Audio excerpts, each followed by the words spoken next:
This is FlippingJunkie Podcast, episode 27.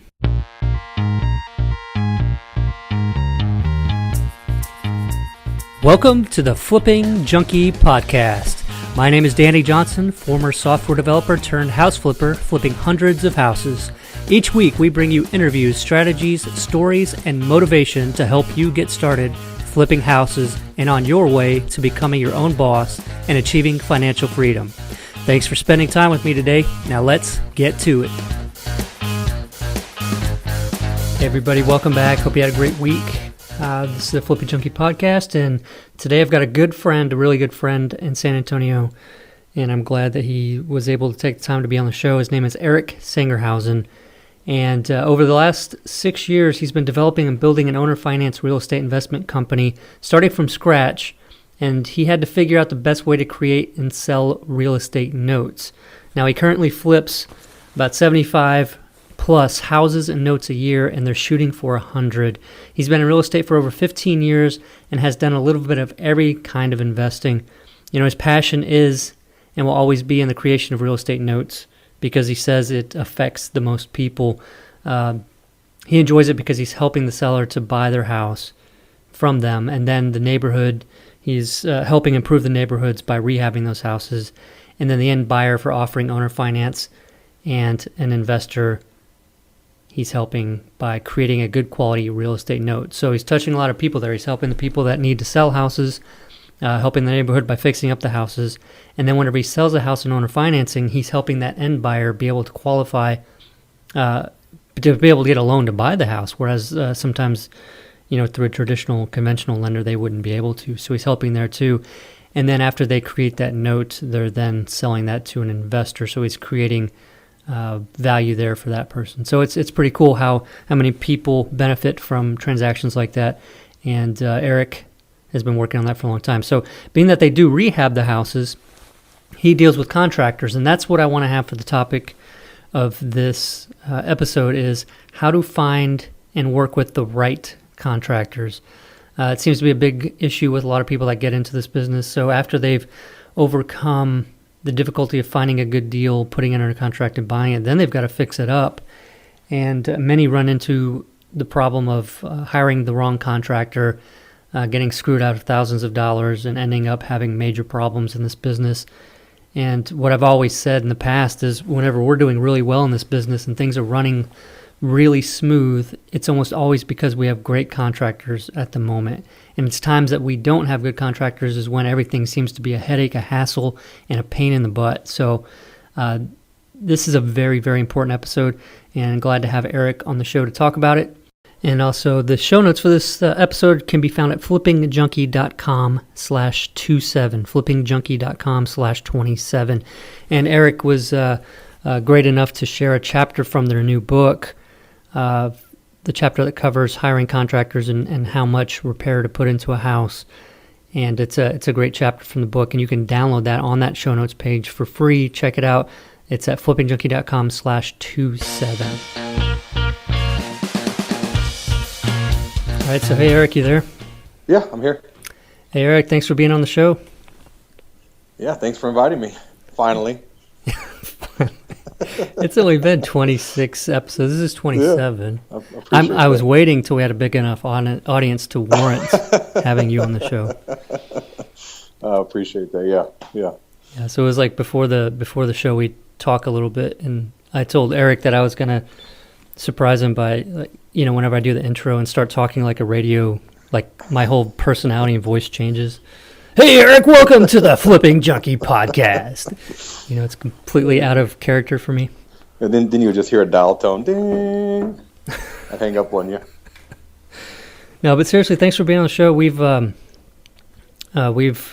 known each other for a long time, and I respect you as an investor and as a person and everything. And you know, Erik's been on several trips with me as well because he's interested in flying in airplanes and stuff. So we've gone to some of the air shows in Florida and Illinois or in Wisconsin. And so we drove to the one in Florida. So that was, how long of a drive was that? Yeah, it was 23 hours of us talking business and listening to Jim Rohn, and I think that lasted about 2 hours, and then we were just kind of ran out of things to talk about for the rest. We just listen to Jim Rohn over and over again. But all right, so if you want to maybe tell people, I always like to start with people getting to know you and where you're coming from. So how you got interested in real estate investing and how you got your start. I thought about that, before obviously the show. I was thinking that you were going to ask that. And I don't really know an exact time. I was probably late teens, early 20s. I went to real estate school in Austin, and for some reason, I just always enjoyed real estate. I got a hold of, scraped up some money and bought, Ron LeGrand's 3-course deal and read that front to back and listened to all the audio tapes and just went out and started doing it,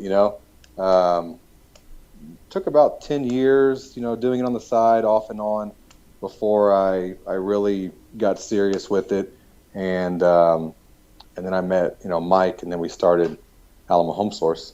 But it just kind of always just been something. I've always been intrigued by the real estate industry and investing. All right. So when you got started, did you start with flips, like buy them, fix them, retail them, or what was your start?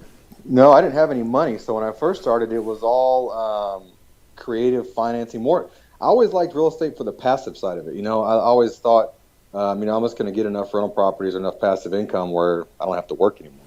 That was always a goal. So like my first deal was a 5-plex in Seguin that, I assumed the note and then they carried back a second. So I had, I think, just closing costs out of pocket. And I had, these 5 Section 8 houses over there. And that was pretty much my start in real estate. And then I did another house I bought that someone owner financed to me. And then I found a backer, and we started doing that was back whenever you could take mobile homes, put them on land, surrender the title, put an FHA foundation on it, and, triple your money.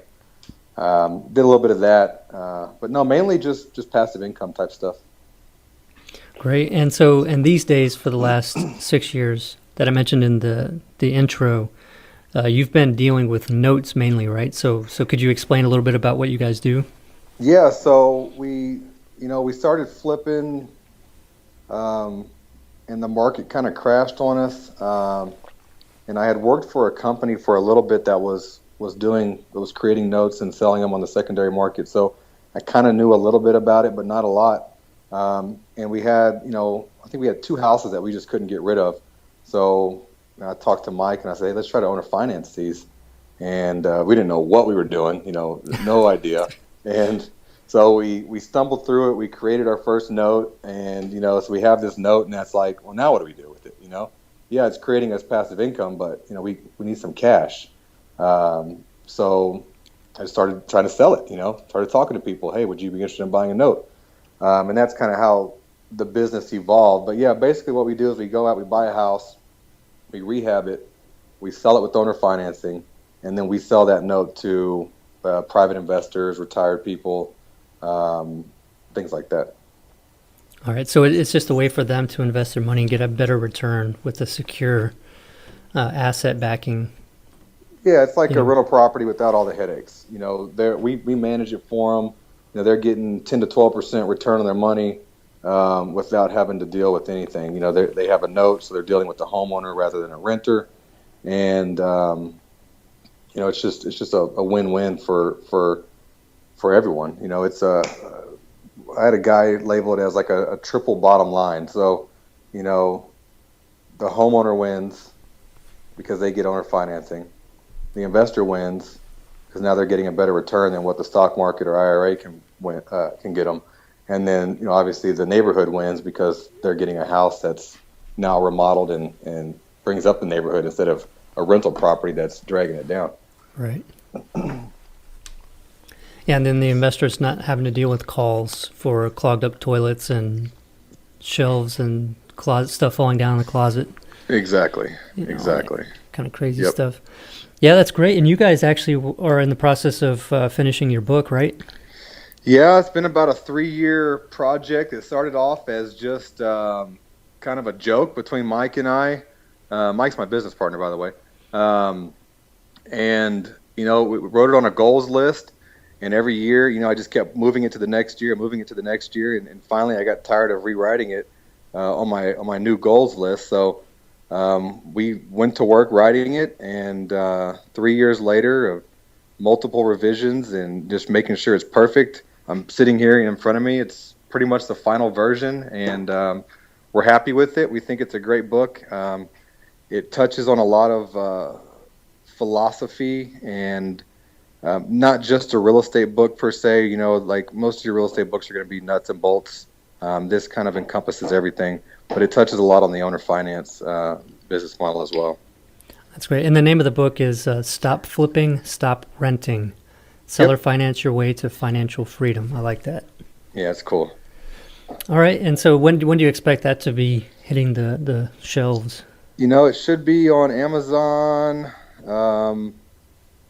I'd say within 30 days. Right now it's just a matter of just signing off on everything that's been done, and then, getting everything set up on the website and on Amazon, and getting all the back end stuff,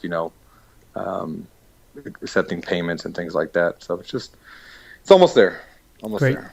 Yeah, and I've seen it. It's a great book, and I recommend everybody get that as soon as it comes out. So, and I'll probably make an announcement through email. If you're a subscriber to Flipping Junkie, you can do that on FlippingJunkie.com to subscribe, and then I'll send an email out when that book comes out to let everybody know about it. And you actually sent over by email before this, you sent over a chapter of the book, right? Yeah, it's How to Turn a Duck into an Eagle. I like that. And it basically encompasses rehab. It has a little, it's a short chapter. It touches on rehab and dealing with contractors and some horror stories that we've had dealing with contractors. And but yeah, I thought it would be a great complement to this podcast. Great. Yeah, and so people can download that at FlippingJunkie.com/27. FlippingJunkie.com/27. There'll be a link on there to click to download that in PDF format so you can check it out and get an idea of a little bit about the book that Erik and Mike are releasing soon. So with your business model, obviously you're having to rehab a lot of houses, right? I mean, you guys are doing 75 plus houses. Yes. Yeah, we do 75 to 80. We're trying to shoot for 100 this year. We've got full-time guys, contractors that work for us pretty much full-time. So some of it's a little different, than the guy doing 1 or 2 or 3 or 4 a year, where their contractor is going to be working on their house and then leaving, then coming back. Where most of our guys are just from house to house to house to house to house. Right. So, but you don't employ them, right? I mean, it's not like an employee. Yeah, no, they're still they're 1099, but they pretty much work, exclusively for us. I mean, I'm sure they're doing stuff on the side on the weekends and things like that, but we keep them busy. Yeah. All right. So, you know as well as I do that there's right and wrong contractors for real estate investors.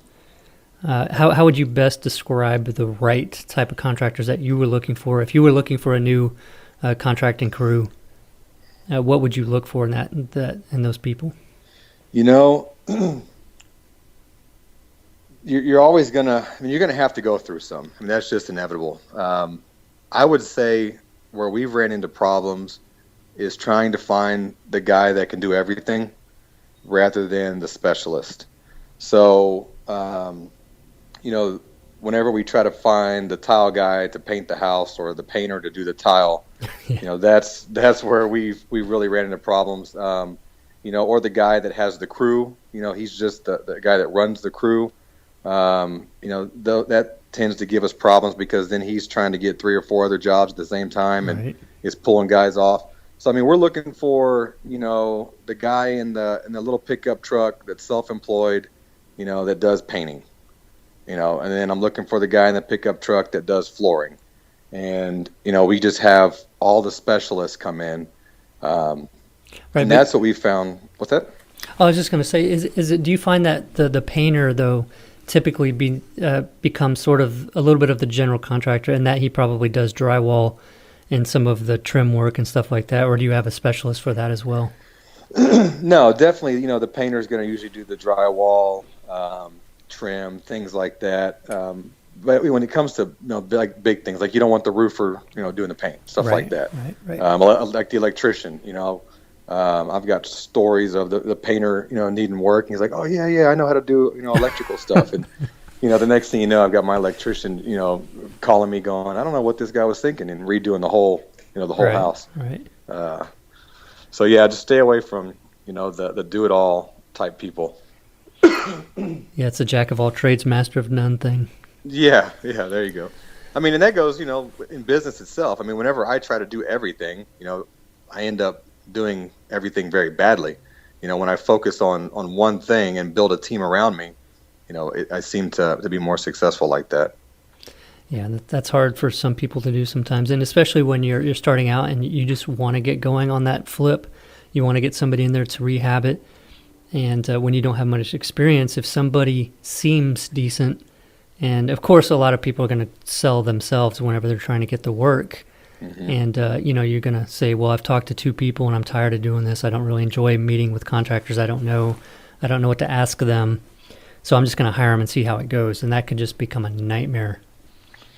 Yeah, and if you do stuff like that, whenever we bring in a new contractor, we always start them on a little bitty job, and I mean little. Like, hey, here's $200. Go put flooring in the bathroom. And then okay, that worked good. Here's another house. Hey, go do the kitchen. So on and so forth. And then slowly, because over time, time either promotes you or exposes you. And, you can only hide behind your sales tactics for so long. So we try to slowly bring them in that way rather than saying, oh, yeah, you seem like a nice guy. Here's, a $20,000 rehab. Have at it. Right. Right. And we'll get into in a little bit further down the interview here. We'll talk about setting up draw schedules and things like that. But let's for finding those right contractors. Is there a way to find those guys? Those people that are specialists that work well with investors? We've always had the best luck with referrals, and it's usually referrals from our contractors that we already have.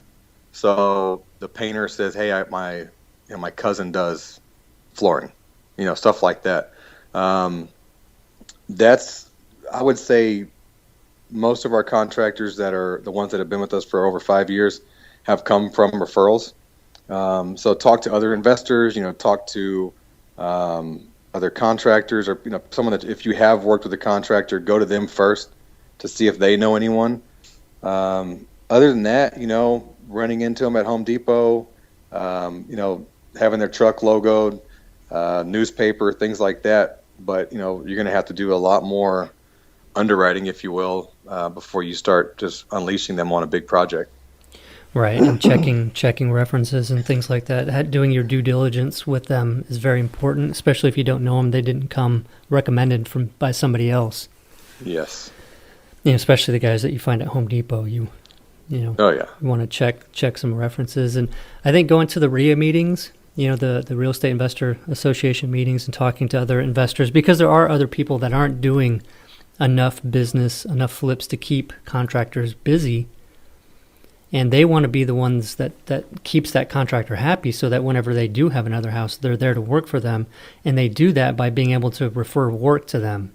And so, the contractor's happy with them because they're finding them more work if they can't keep them busy. Yeah, I get a lot of, I've called you and asked you for a referral on electricity or whatever, electrician, and vice versa. So, I think just building a network of other investors and, talking to them, hey, who do you use for this? And most people will be happy to refer out, their contractors.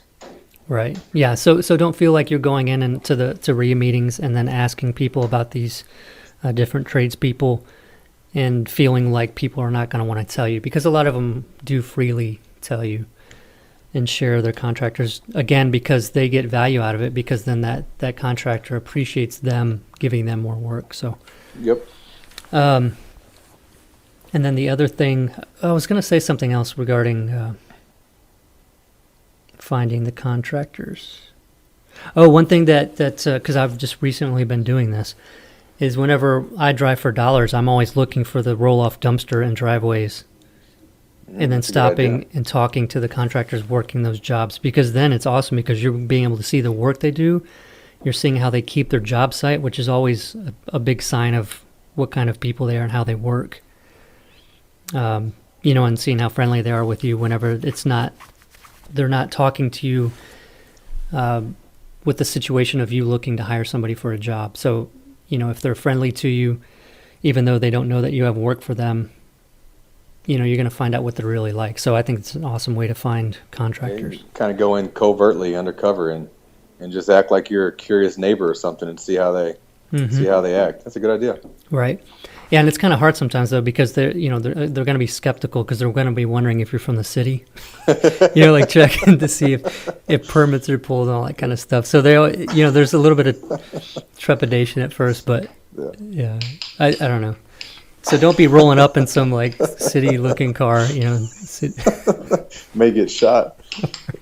Yeah, they just won't come to the door. You hear the music and them working, but they won't answer the door.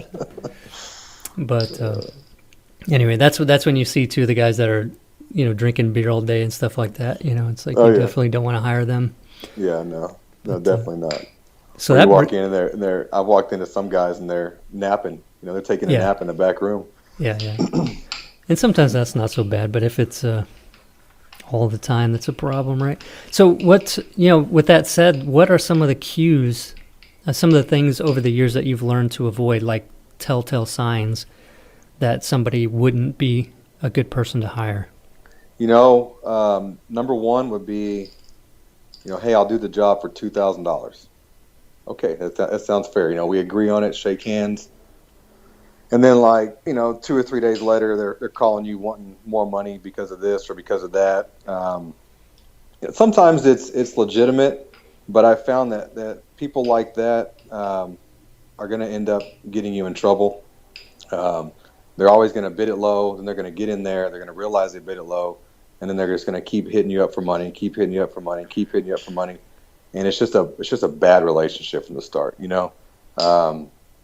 I've had that happen, where I've had a guy go in, we'll call him Frank, and he started off on one house and just gave me a smoking deal. I mean, my greed took over, and I was like, yeah, let's do it, and then he kind of got going on that, and then he wanted to do something else on the inside, and I was like, yeah, he gave me another smoking deal, and before I knew it, I looked up, and the guy was spread out over 3 of my houses. And, I had fronted him almost $10,000. And, a couple of days later, he was gone. Wow. So learn your lesson there. And that brings up a good point. You always want to stay ahead of your contractors. Don't ever let them get ahead of you. It's a balance of power, but it just kind of keeps everyone honest.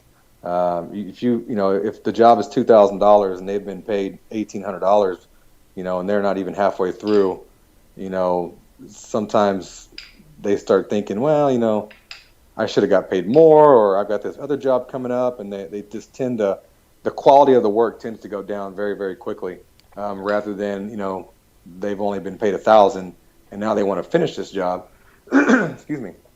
finish it well so that they can get the rest of their money. Right. Anytime I've ever had problems, it's either because I've paid them too much too fast, or I've given them too much work at one time. Yeah, no, that's a huge point to make as far as the not letting them get ahead of themselves with the draws, because especially people not familiar with working with contractors, and a lot of times you'll hear homeowners some horrible stories, nightmare stories about homeowners giving $20,000 to somebody to start a job that's going to be cost like $30,000 or something, and they give them $20,000 up front, and they say they only do the job if they get half up front, so they don't have to wait to buy materials and all that kind of stuff, and they'll sell it. They'll say this is just how it goes, and they almost always get burned. And and really, if you're an investor, you got to be better than that and realize that it's not how it always has to work. If somebody's got a really good reputation, they're a very reputable company that's been around for 30 years, and they have a lot on the line, they might be able to do things like that, and it's going to work out. But when you have somebody else that's not in that sort of position, they're going to try to play that same thing. And from their point of view, a lot of times maybe it's not intentional, like they're not looking to purposefully rip you off. But if they have that money up front and something happens in their life, it's a lot easier to go ahead and walk away, I guess, is what happens. So Yep. I don't know that it's always intentional, but realizing... It's human nature. Right. Yeah, you've already been paid for something. It's kind of hard to work for it after you've been paid for it. Exactly. If you're facing tough situations in your life and you've got to pay money to keep your house, you got to pay money to pay your rent to stay in your house, and they use that money that you paid them for the job, and they, rob Peter to pay Paul sort of thing. And but realizing when people try to tell you they need that money up front, it's like, go try to get a job somewhere. Go try to get a job, for some big company, and asking them to give you money the first day you start. You know what I mean? It's like, give me my 2 weeks pay, like on the first day that you're there. And I understand the whole materials thing. That's got to be worked out. But I always break mine down into draws. And whenever I start with a new contractor, those draws are going to be pretty small, like $1,000 or something, or $1,500, $2,000, depending on the size of the job. And it's always broken out to where, it's spelled out when they sign the contract that we use that, the interior painting needs to be done. The flooring needs to be down before you get this draw. And it's all like that. So it's based on things being done rather than time. Yeah, see, in the beginning, we were kind of like that. We've never had contracts. I feel that, even with a contract, they could probably screw you if they wanted to. But I would say it's probably better to have one. It keeps everyone honest. But now that we've gotten to the point where we're at, we've kind of got it set up a little differently. We've got guys that we pay by the day, and then we have guys that we pay by the week. And then we have one guy that kind of oversees everything, and he runs around and buys all the materials. So we've got a little more control over everything, rather than having to deal with draws and how much the material is going to cost. So it's a little different, in our situation with the way that we have our contracting side set up. It probably ends up costing us a little bit more money, but we like it better than having to bid. Because right now we've got 10 houses going, right?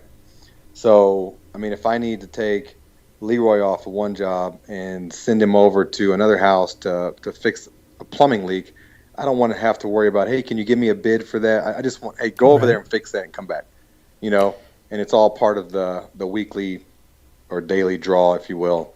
And then obviously I've got the Home Depot credit card that Leroy is actually my guy that runs around and does all that. And he's going around and just getting materials for all the other crews. So, but yeah, if you're doing it the draw way and you're dealing with one person, you always want to stay ahead of them. Don't ever let them get ahead of you. And it's so hard to do because human nature is they come to you with a sob story or they need this, they need that, and you want to think that they're going to do right, but it's just something about once you get paid for work that's not done yet, you lose the motivation to do that work. Right. Yeah, and then because it's going to be easier to go and get another job that's going to then give you more money to start, and so you've just built it up. So it's, and like we said, it's usually probably not intentional. Maybe sometimes it is, but it's life circumstances that cause that to happen. And whenever it becomes something where people are trying to feed their family and pay their rent, they don't see themselves as criminals, but it's, they're stealing money from you. But, and that's sort of, I think, what happens. But you don't want to be on that side of it where you're paying the money and then they're gone and you can't get a hold of them. Yeah, it's not a fun feeling. Yeah, I've been there.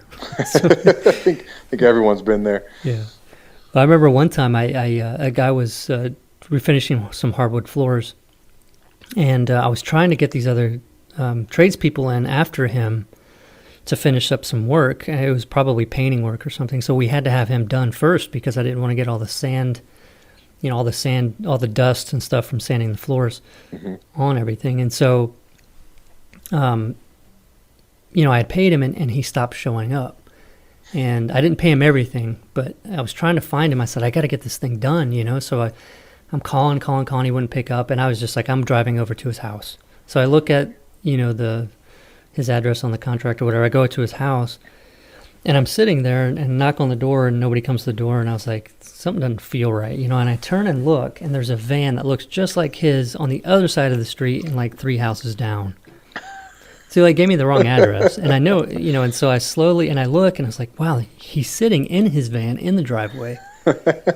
And so I started driving past to make sure it was him, and as I did, he went inside the house. And so I stopped, and I was knocking on the door. I was like, hey, I just need you to finish the job. And he was acting like he wasn't. Yeah, don't ever do this. This was really stupid, and so he's acting like he's not there. I was like, I saw you get out of your van and go inside. I just need you to finish the job. What's going on? And he slips this paperwork under the door saying he was, put in jail, and he just got out. So that was the problem. And I don't know why he couldn't just answer the phone and tell me that, but maybe he was embarrassed by it. I'm sure he was. Yeah. But anyway, so yeah, don't ever do that. And it's better just to try to find the right people, hire the right people. I don't know where I was going with that story. That's all right. It's a good story. I was hoping you were going to get shot in it, but you survived, so that's good. Now you got your podcast going, and life is good. I will say one thing about when you do find a good contractor, take care of them. Yep. I mean, I've overpaid, and some actually I'd say a lot of our contractors now are paid very well, but I don't have to worry. Hey, Felipe, go paint this house. I know it's going to be done. I know the quality. I know that Felipe is looking after Alamo Home Source and making sure that everything is done to our standards. Whereas with new guys, you have to go and try to explain your company philosophy and why you do things the way you do things and why this needs to be done this way. And I mean, it just takes so much energy that, paying an extra couple $100 or throwing a bonus in here and there is worth much more than the amount of time it's going to take you to retrain a new contractor to do things the way you want to be done. Right. Yeah. No, the time investment. Yeah. Once you've got the right people that make your life easy, because it really does affect your whole business. If you've got bad contractors that are making your life miserable, the whole business seems like a pain in the butt. Well, it'll drive you nuts. It'll drive you nuts. Then you got to chase them down, Right. Bang like on you door. said, bang on the door and but, dodge bullets. So I want to go back just a little bit in finding. So we found some good contractors. Let's talk about maybe getting. See, I know you handle it a little bit differently, but you've got to start somewhere with even finding who the right people are that you're going to maybe even pay by the week if you're keeping them busy. So you find some people and you have a small job for them to do. What is your process for them? Do you tell them what you're willing to pay for the job, or do you ask them what they would charge for it? How does that work? Typically, I mean, at this point in the game, we've rehabbed the same house probably 400 times, maybe more, So, I mean, we kind of know, it's a 900 square foot pier and beam house. We know what this is going to cost, what it's going to cost to refinish the wood floors, what it's going to cost to paint it. We've done it, hundreds of times. So I will typically ask what they think it's worth just to kind of get a ballpark and then tell them what I'm willing to pay, even if what they said is lower. Excuse me. Again, I don't want them to say it's a $1,000 job when I know it's a $2,000 job, and then in 5 days, they're having to buy more paint and mud, and they're coming back at me wanting more money. Or, instead of doing that, they start cutting corners, and the paint job comes out looking like crap. So right. I do that just to feel them out and see what kind of person they're going to be. Are they going to be the low ball person? Are they going to be the high ball person? Or are they going to be kind of where they need to be? And you would be surprised that a lot of contractors, now when I'm not talking about like general contractors, but like, your specialist, the guy in the truck that does paint, a lot of these guys really don't know how to bid a job. I mean, to be honest with you, they just don't know. So, what I'll do a lot of times with new guys is say, listen, material cost aside, how many days do you think this is going to take you? Yeah, good way, yeah. 4 days. All right, how much do you think, you want to make a day? $200, whatever, 250, 150, and kind of back into it like that to help them understand the thought process. and then, what is paint and all that going to cost? About $500 or $600, and then help them come to realize how they would get to the 2,000 mark. So that's kind of an education / or interview rather with a new contractor. But usually I tell them what I'll pay them, and they either agree or they don't agree. Right, and that comes with some time and experience of knowing what things typically cost. Now, for those of you listening out there that maybe don't have a lot of idea of what things cost, obviously things are different in different parts of the country. People in New York are probably going to pay more than we do in Texas for material and labor and stuff like that. But for a general list of cost for general items to be repaired, I have already on FlippingJunkie, and I can go ahead and add it to the show notes so that you guys can download that as well by going to FlippingJunkie.com/27, FlippingJunkie.com/27. And along with the chapter from Erik's book, I'll include that typical cost of repairs. And you can use that as just like a general rule of thumb thing. And what I would do is probably find some decent contractors that other investors are using, or even talking to the investors themselves, like Erik here. If I'd run that list by him and say, what do you think about these numbers, and have them adjusted up or down, and then you sort of have an idea of what you're looking at cost-wise for a lot of those repairs. So you do have a little bit of knowledge of it, whether you ask them to bid the job out or give them what you're willing to pay for it. You have to have something to sort of back that up. I mean, where are those numbers coming from? Not just some, I think Ron LeGrand always said it, his swag estimate, right? It was some wild-ass guess or something like that. Yeah. But I still use his, 5, 10, 15, 20, keep it simple. No, that's going to be a $13,200, and that's a $15,000 rehab. Right. Yeah, so tell people if they don't know what that is, the 5K thing. Basically just keeping things simple. I mean, when you walk in, obviously in our market, it's very competitive. So the guys that have to go back and spend 3 hours trying to figure out exactly to the penny what it's going to cost to rehab the house are probably never going to get the house. And if they do, they're lucky.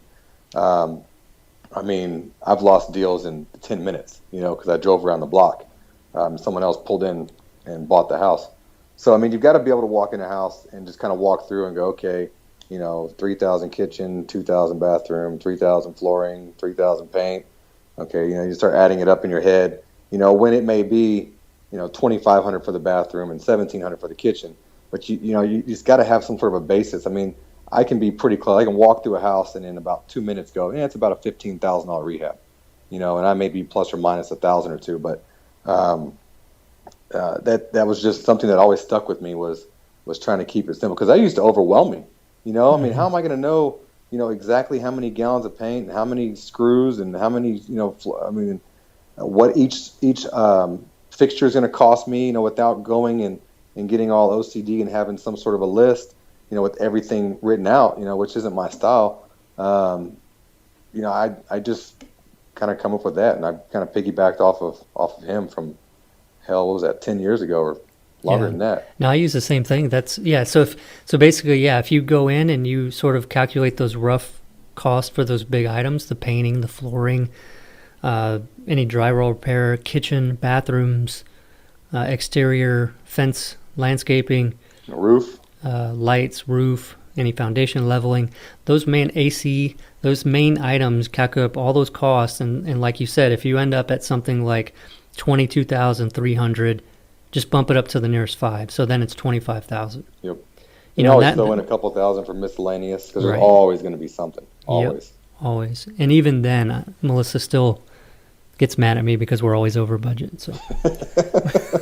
Oh yeah, easy to do, man. The house I'm living in, when I bought it, I said, you know what? I was telling the wife, I was selling her on why we were going to buy this house, and I said, I can probably rehab this thing for about 20 or 30 grand.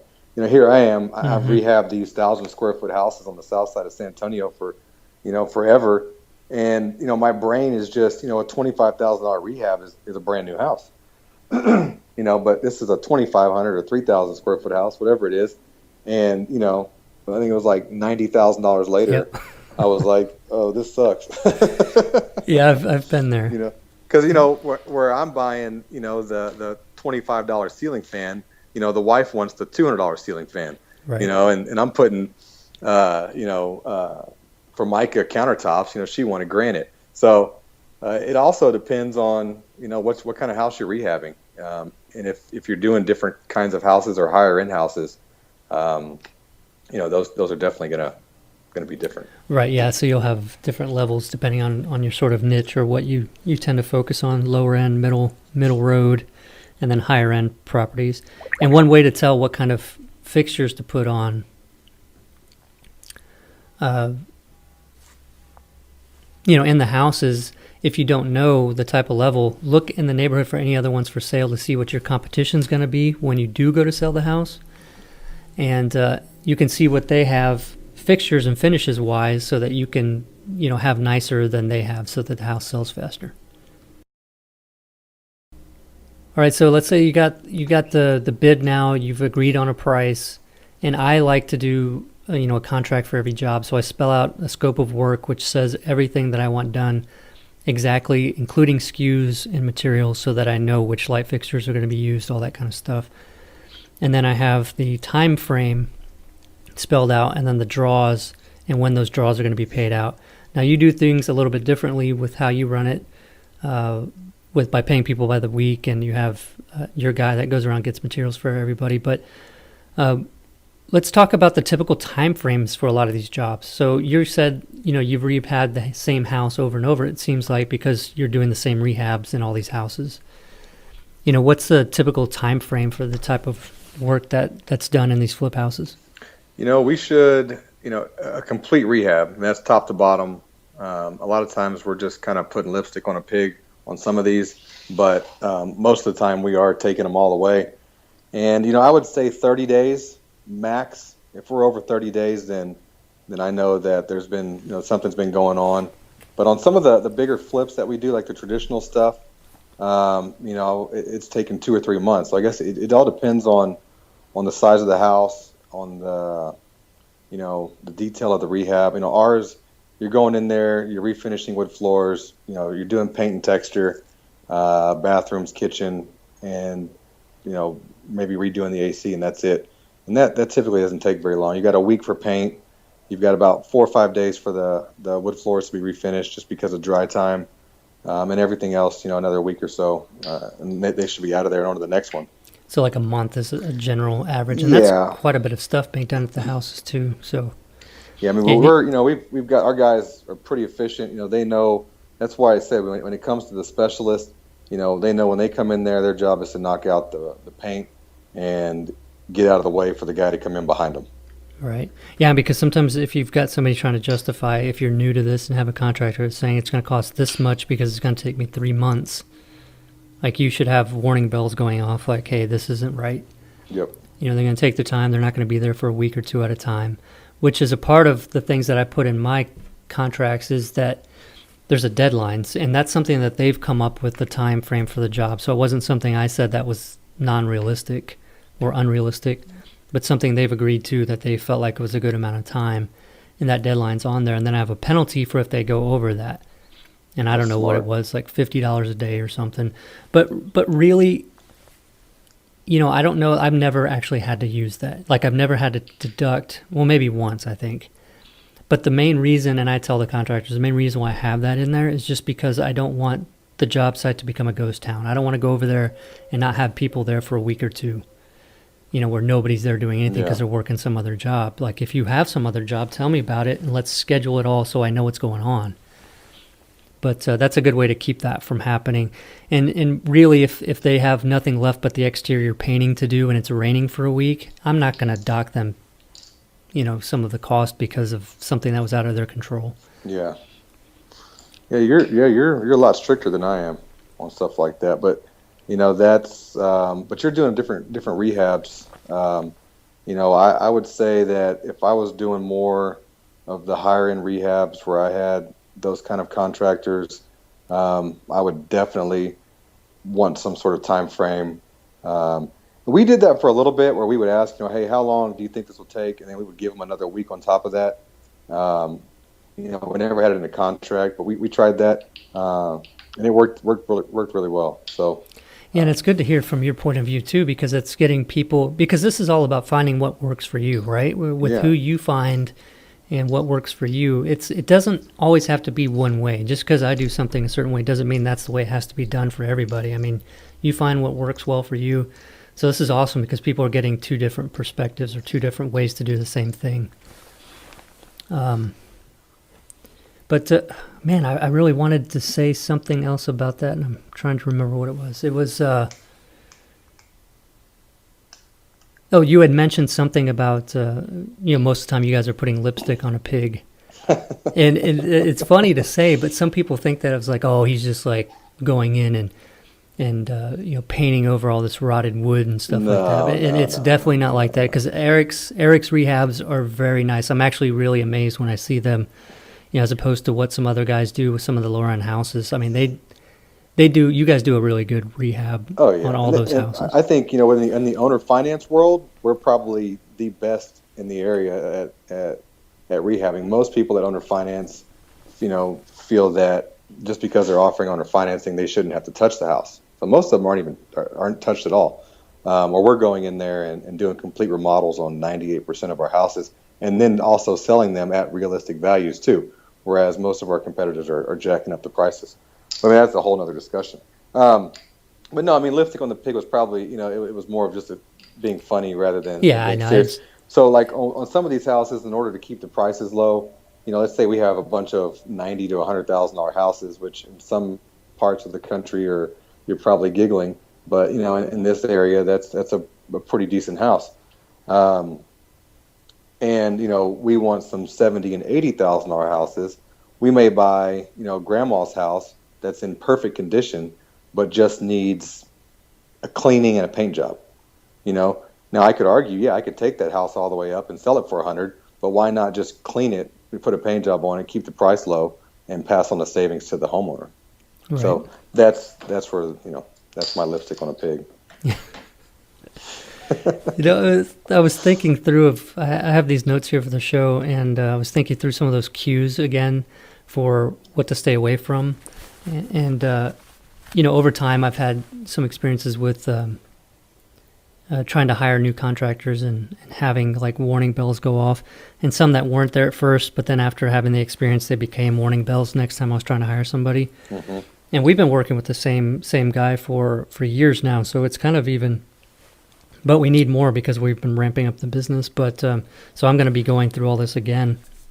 But some of those cues are sometimes seem obvious to people, but it's amazing if you enjoy going out and getting deals, making offers on houses, buying them, like hiring another contractor, something you just want to get out of the way. You want to mark it off your to-do list. So you tend to overlook some of these things or just have a different opinion of them. But, I've had times where guys would come to meet me at like 8:30 or 9 o'clock in the morning to look at the job, and they reek of alcohol. Yep. And you definitely, sorry to say, you don't want to hire these guys. And then it happens a lot more than you think too. Right.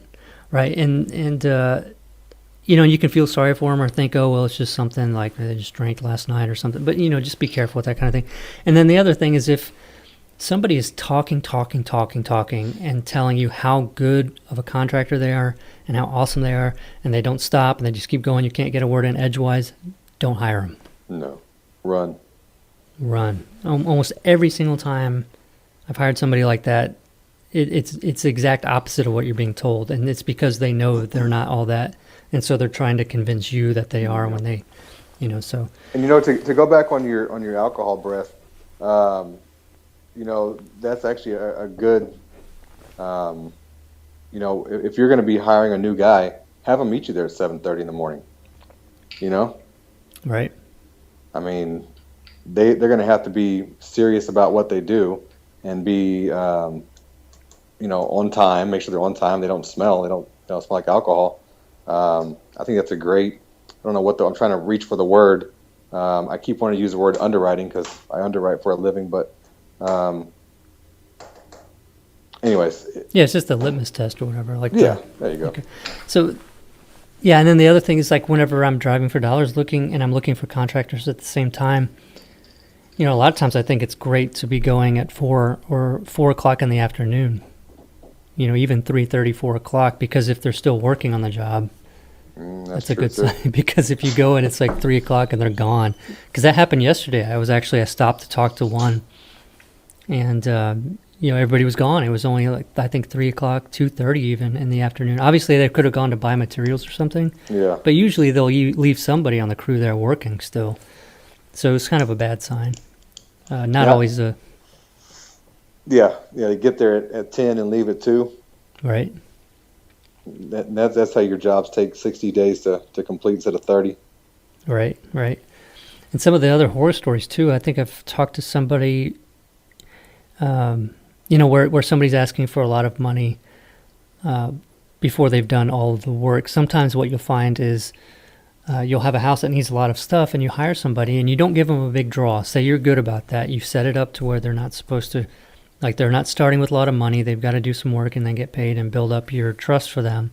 Mm-hmm. And obviously they're having to trust you as well. Always remember that. It's not just one-sided. But they've got to trust that you're going to be able to pay them as well whenever they're due to be paid. But what I've heard and what I've seen sometimes is like where a contractor will go in, there's a bunch of stuff needs to be done, like doing all the demo and reframing and stuff like that. But instead, for whatever reason, they go through with the paint sprayer and spray the whole house. And you know why, right? Because it looks like a lot of work was done. Yeah. And then it's like, well, I've done half the work, so give me half the money for the job. And if you see that happening, the order in which items are being done in the job, that's a very important thing when people are doing things in the wrong order. It's actually a really good one. I'm laughing because I've had that happen numerous amount of times. I mean, I actually had a guy that I fired, and he just pulled up probably about 3 or 4 days ago, wanting work, and he was that guy. He was the guy that, he wasn't one of my full-time kind of guys, so he was just like an overflow. We had too many houses at one time, and he just came in to help. And, he bid the job at whatever it was, $6,000. I gave him a draw, and he went in there and sprayed the whole house, cleaned it all up, ripped up the floors, demoed it. Was like, look, I'm almost done. All I got to do is just put this, and that. Yeah. I'll be done in a week. And in your brain, you're going, yeah, he's right. I can see the whole house is painted, looks great. And sure enough, oh yeah, here you go. Here's another 1,000. Here's another 2,000. And then the job just goes to a freaking standstill because now he's been paid, 3/4 of what his whole job is. He lost his motivation to work, and, he goes to the next job. Or maybe he's robbing Peter to pay Paul. That happens all the time. Right. They're behind on another job. They start your job, get the draw to pay for the other job, and they just kind of keep going and going and going. So, on stuff like that, you just got to kind of get out. I ended up paying the guy probably $1,000 or $2,000 more than what we had agreed on just to get him to finish it, and then just kind of send him on his way. But yeah, you got to look out for things like that. A lot of it, is just, you can be told, this is exactly what you need to do. This is exactly how to avoid this. This is exactly how to avoid that. But you're always going to run into issues. You just want to try to minimize them as much as possible. And I think that's what we're trying to help everyone with is, you're never going to have perfect, you're never going to have a perfect contractor. You're going to run across some of these problems, but just always make sure that, that you're not the one taking the big hit. Right. And so with the good guys, obviously you're going to want to keep them busy. I mean, do you have, where they're wanting to do the work for you, but they want to know that they're going to be getting more work? How does that work out? Yeah, that happens all the time. I mean, most of our guys, they've been with us so long that they just know, that there's always going to be something for them. I mean, even if they're sitting on their hands, we're going to pay them because we don't want them to go somewhere else. But, with your new guys, that's kind of a warning sign for me too. They'll get halfway through the job and they're wanting to go ahead and look at the next job. Let me go ahead. I got my painter. He's done. Let me get him over there to start on that one. Or, I can start doing the prep work on the weekends, and they'll really try to sell you on why you should give them the next job. And that's how you end up with like the Frank story where he's sitting on 3 jobs and $9,000 of your money, and then disappears. So it's going to be hard to do, but just say, hey, finish this job, and then we'll move to the next one. Yeah, and it's like what we're saying is a lot of times it's not intentional. And I think sometimes these guys want to grow their business. They see you doing a lot of business. They see the opportunity that they're going to be able to grow their business as well because you're going to be able to give them that amount of work. And so the tendency is to think that, well, they can handle it, and I don't want to have to go find out another contractor. So yeah, I'll put them on that job too, the second job at the same time, even though they've never finished one for you, or maybe they only finished one. Mm-hmm. And most of the ones that I've used before aren't good at doing more than one job at a time. No. And they want to try it, but if they don't have really good subs working for them, it's going to be a problem. And then they're spending their time trying to go and do things away from their workers, and they'll find that when they're not there, their workers aren't really working very hard. Well, that's where you run into, oh, my guy burned me, I need some more money. And that's why I said earlier, I really don't deal with general contractor guys anymore. I focus mainly on specialists, so the painter is actually here painting. It's not a painter who has a painter. Now, on some of my bigger jobs in different areas where my guys can't go, I've got one or two other people. Like if I'm doing a job in Seguin or McQueenie, I've got a guy named Darren. That he's a general, but I know the guy, I went to school with him, and he sends his guys over there because my guys aren't going to drive an hour from San Antonio to go over there and paint a house. It just doesn't make sense for anyone. So, if you are going to use a general contractor type, just be real careful. First off, you're paying more than you need to, and second off, you're hoping that he does a good job, weeding out bad subs of his own. Right. So with your specialists that you hire, what are all the people that you sort of use on a regular basis? Like the roofer, the flooring guy? Yeah, I've got one flooring guy that does all our floors. I've got one roofer. I've got two electricians. I've got like 5 or 6 just daily guys, just a little bit of, they're not really specialists on anything. They just kind of are helpers rather. Mm-hmm. And then I've got 4 specialists that are either going to be painting, plumbing, and like carpentry type stuff. So like Felipe, he's my painter and carpenter guy. Leroy does plumbing, and then he oversees a couple of the daily guys that are good at doing demo and things like that. Minor stuff, minor carpentry type stuff.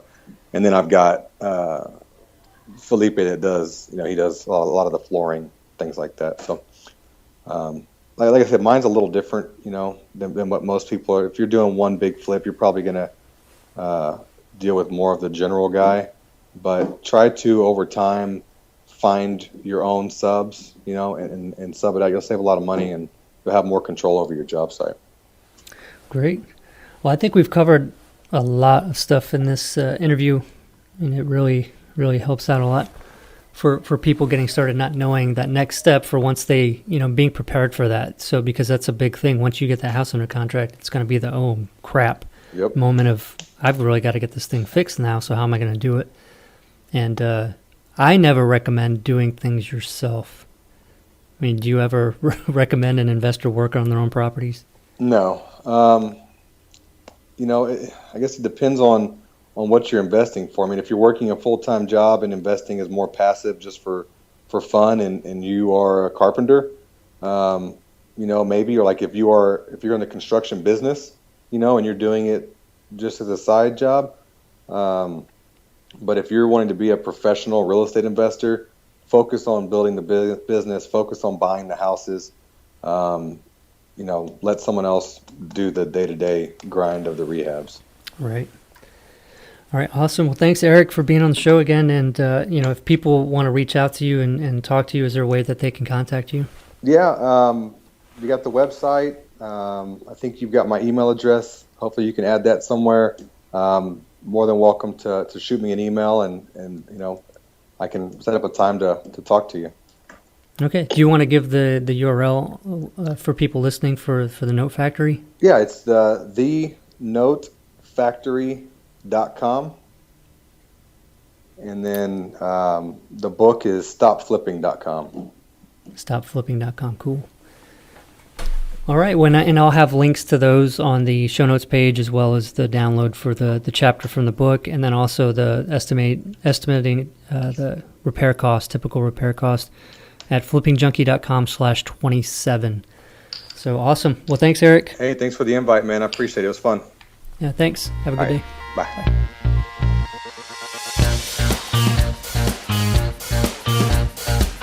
All right, thanks for listening in. It was a great episode talking about finding and working with the right contractors. Thanks a lot for listening, and be sure to subscribe on iTunes if you haven't, and then also to subscribe with your email address on FlippingJunkie.com, and I'll let you know when Erik's book is being released. And be sure to check out the show notes at FlippingJunkie.com/27. And be sure to listen in. We'll be coming up with some great episodes coming up for how to find good attorneys, title companies, real estate agents, working with realtors, working with wholesalers, and even using virtual assistants. So we've got some great episodes coming up in the near future, so be sure to subscribe on iTunes, and have a great week.